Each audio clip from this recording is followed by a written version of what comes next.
radio, Rahim, with Hasim Rahman. It's a pleasure to talk to you, man.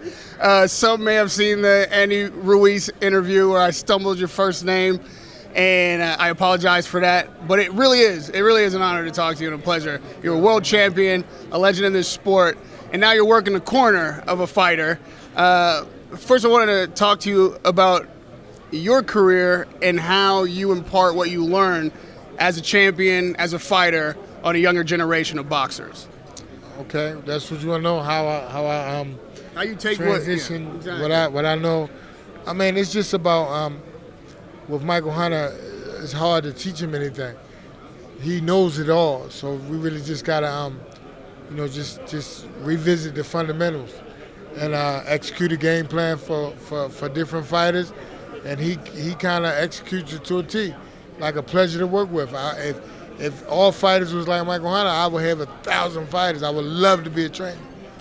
You say he knows it all, but knowing what to do and being able to execute it are sometimes different. Where is the distance between those two things for Hunter, and really as fighters come up, how do they close that distance? Well, it's about practice, repetition, being reminded. For me, my job is more of a reminder. All right, well, help them come up with a strategy for this person, that person, the other person.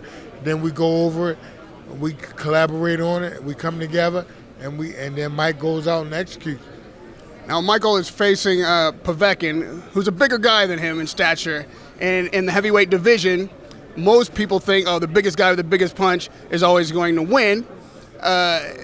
In his situation and in the main event, we have two guys who are of significant size difference. How do you approach that, being a smaller man facing what looks like a giant? In terms of Ruiz and Joshua? Well, in both. We can start with. Mike and Povetkin size differential is not, significant to me. But Mike footwork, Mike lateral movement, Mike reach, Mike speed is going to be the difference. And Mike underrated power is going to be the difference. People keep talking about Povetkin. Mike can punch. Mike is an underrated puncher. Mike is the best puncher in the heavyweight division. People don't realize that. They keep thinking, he's a cruiserweight, he moved up. This boy can punch. I see him every day, and I know what a puncher is. So I'm going to tell you, Mike going to knock out Povetkin, and I think people going to realize that I'm not just saying this because I'm training him. I don't do that. I tell you what it is. If I thought that there's fighters out here that I say we wouldn't even be going for the knockout. We wouldn't even, we're going to win by decision. Everybody don't get knocked out. Povetkin would appear to be one of those guys, but I think we got something for him. I think he's going to knock him out. Well, we saw Andy Ruiz knock out Joshua, at least TKO. And he's not a small guy either. Michael's not a small guy, but Joshua's a bigger guy, taller guy, longer guy. Taller, I don't think he's bigger. He's definitely taller, but that's it. And then this new Joshua is definitely not bigger. Is that a mistake on Joshua's part? I believe so. I believe personally, because the only Joshua I ever saw was always ripped up muscle. I don't know how you can just take that much weight off of a muscle-bound body without stripping muscle. I think the only person I seen do that was Roy Jones, coming back down from heavyweight to light heavy, and I think that was fatal for his career. Do you think Andy Ruiz, given the new look on Joshua, and even though people said he's gotten smaller, I interviewed him, he says, I'm going in exactly the same as the first fight, is a favorite in this fight for you?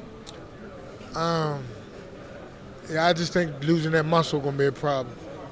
So I definitely favor Ruiz. Cause I think Ruiz don't really have nothing to lose. He can just, throw caution to the wind and go out and look for the knockout. I mean, he's looking for the knockout. So he got fast hands. He got underrated defense. So he definitely going.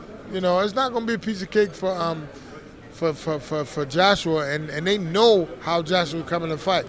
They know with this new world of social media and everybody talking. Is not going to be surprised. Now, you have experience dethroning a champion in a big upset. When I talked to Andy Ruiz, I brought that up, and I want you to know that it wasn't in a disrespectful fashion when I said a one-punch knockout. It was a one-punch knockout.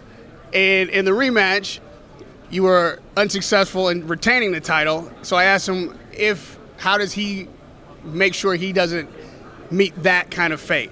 If you were advising him, what would be like the primary thing to do or not do in a situation like his? Well, I just think you prepare for the best Anthony Joshua available.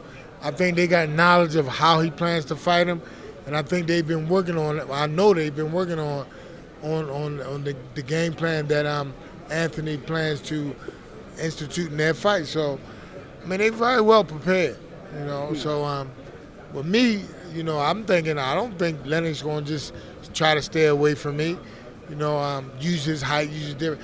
I don't see that part of Lennox. So I was shocked. You know, I'm thinking somebody going to come in and we just going to slug it out. But, you know, see what I know. We saw a heavyweight fight just a couple weeks ago with Deontay Wilder and Ortiz, who beat Wilder in every round by everybody's reasonable card, but got cleaned out, knocked out with one punch. I'm curious if the style, and we have to call it a style now, that Deontay Wilder brings in the ring is something you've seen before. Do you remember a heavyweight that fought as unorthodox as that, but was still as dangerous in one-punch knockout power like Wilder has? That's a tough question, you know, because I've seen heavyweights with good power, but I've seen them fight Hall of Famers, you know, and I just wonder could Deontay do this to all those guys, you know? I mean, I think it depends on who you fight, you know. I mean, Big George Foreman was a crazy hard puncher.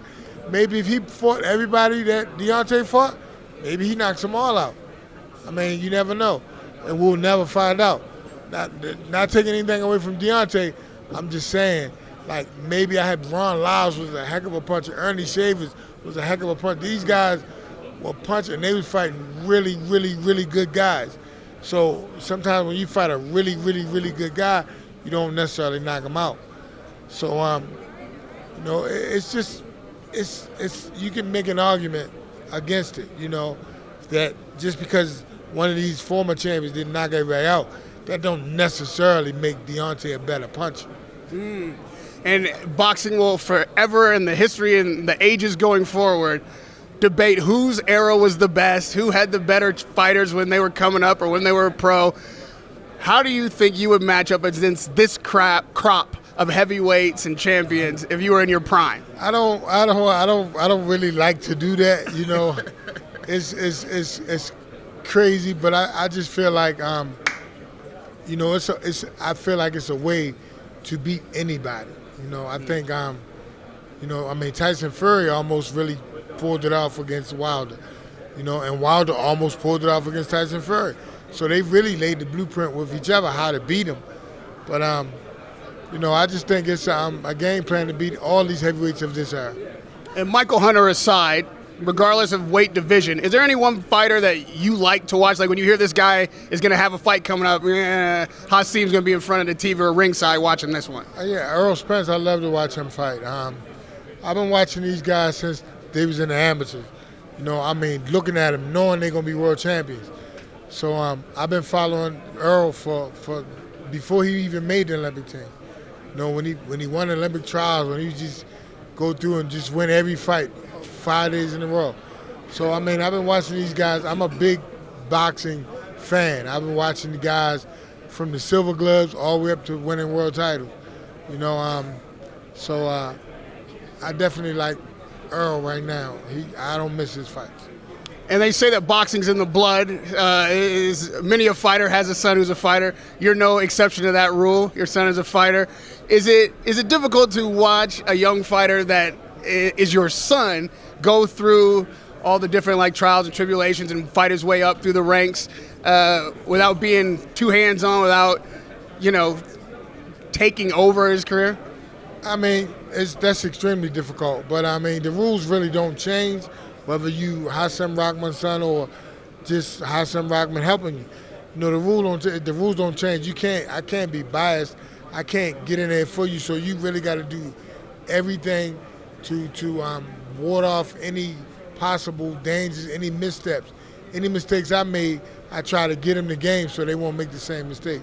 But you can only lead a horse to water. Well, I appreciate the time, man. And let me tell you something. Imparting the wisdom of the last generation on the next generation is something that we have to honor and respect our champions doing that, sticking around in the game, doing an interview with me, which is an honor for me. So I appreciate you being present. I appreciate you giving me the time. Radio Rahim with Hasim Rahman.